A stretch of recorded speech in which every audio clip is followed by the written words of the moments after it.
अस्सलाम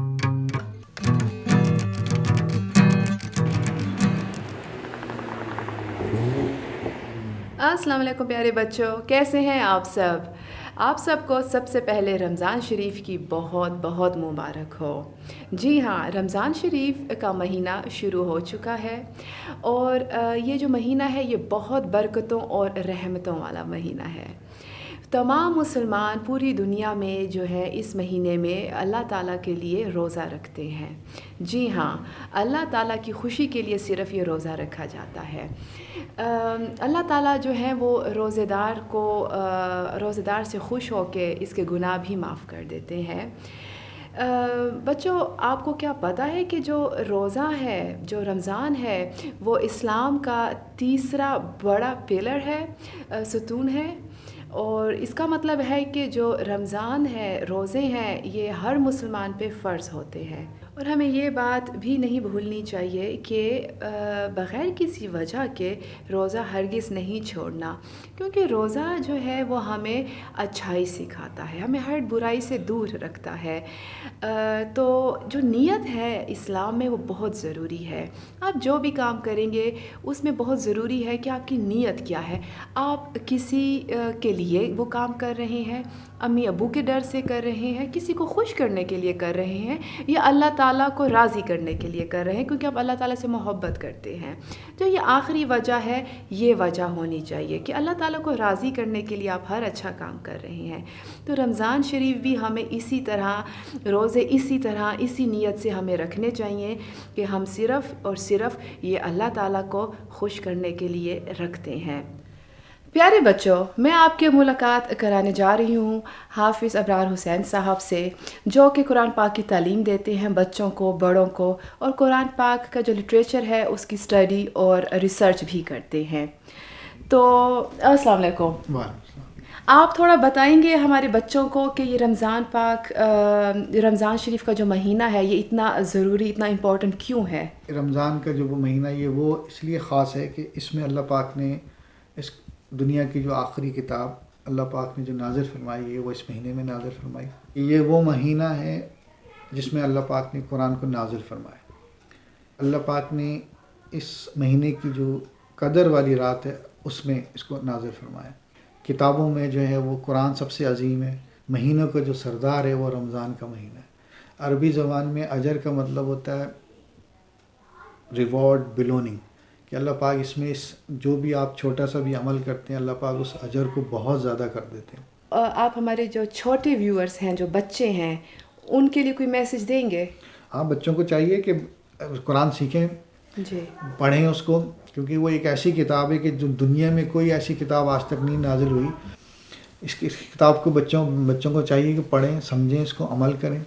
कि उनके माँ बाप को भी थोड़ी सी है कि हिम्मत करवाएं, थोड़ी हिम्मत करें बच्चों को पढ़ाने की, और जो अगर बच्चे पढ़ चुके हैं उनको कोशिश करें उनको समझने की। जो आज मैं एम्स्टरडम की ताइबा मस्जिद में बैठी हुई हूँ, इस मस्जिद में 1500 से 1700 लोग इबादत कर सकते हैं, नमाज़ पढ़ सकते हैं। अभी यहाँ काम कुछ चल रहा है ताकि मस्जिद थोड़ी और बड़ी हो जाए।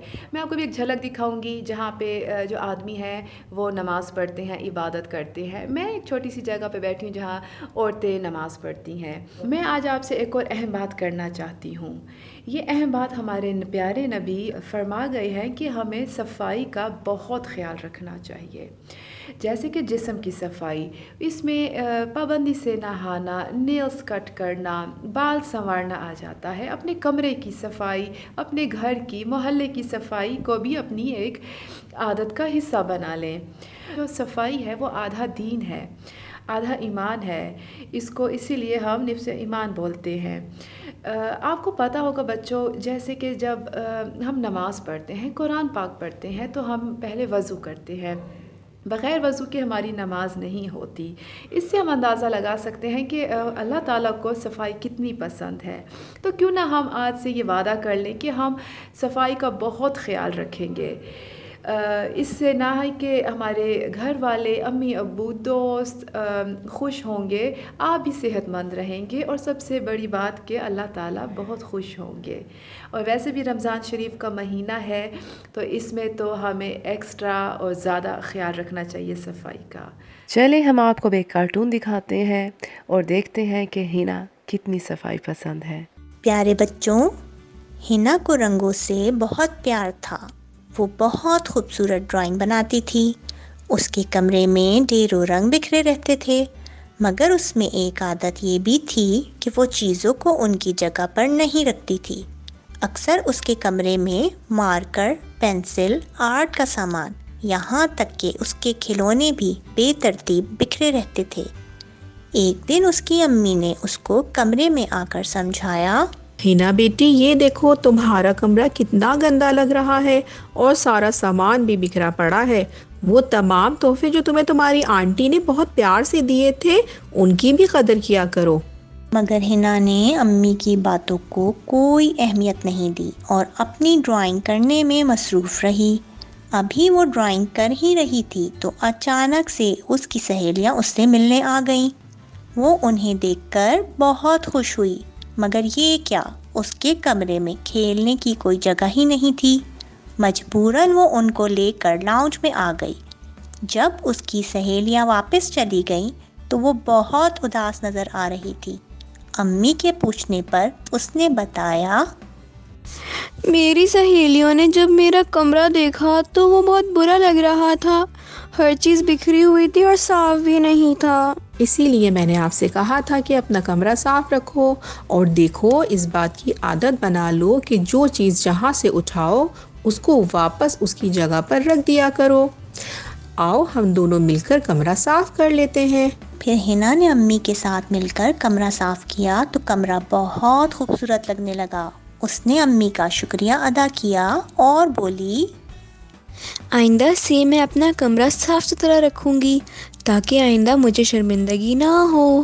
پیارے بچوں، یاد رکھو، صفائی نصف ایمان ہے اور اللہ تعالیٰ بھی صاف ستھرے لوگوں کو پسند کرتا ہے۔ ہمیں خود کو اور اپنے ارد گرد کے ماحول کو صاف رکھنا چاہیے۔ ایسا کرنے سے ہم بھی صحت مند اور خوش رہتے ہیں اور دوسرے لوگ بھی ہمیں پسند کرتے ہیں۔ آج کی ملاقات بس اتنی ہی تھی۔ اگلے ہفتے میں آپ سے دوبارہ ملنے آؤں گی، لیکن جانے سے پہلے میں آپ سے یہ گزارش ضرور کروں گی کہ آپ میری باتوں پہ دھیان دینا، غور کرنا اور یہ سمجھنے کی کوشش ضرور کرنا کہ رمضان شریف ہمیں کیا سکھاتا ہے۔ تو اگلے ہفتے دوبارہ ملتے ہیں اسی دنیا میں، بچوں کی دنیا میں۔ اللہ حافظ۔ پیارے بچوں، ہمارے فیس بک پیج کو فالو اور لائک کرنا مت بھولنا۔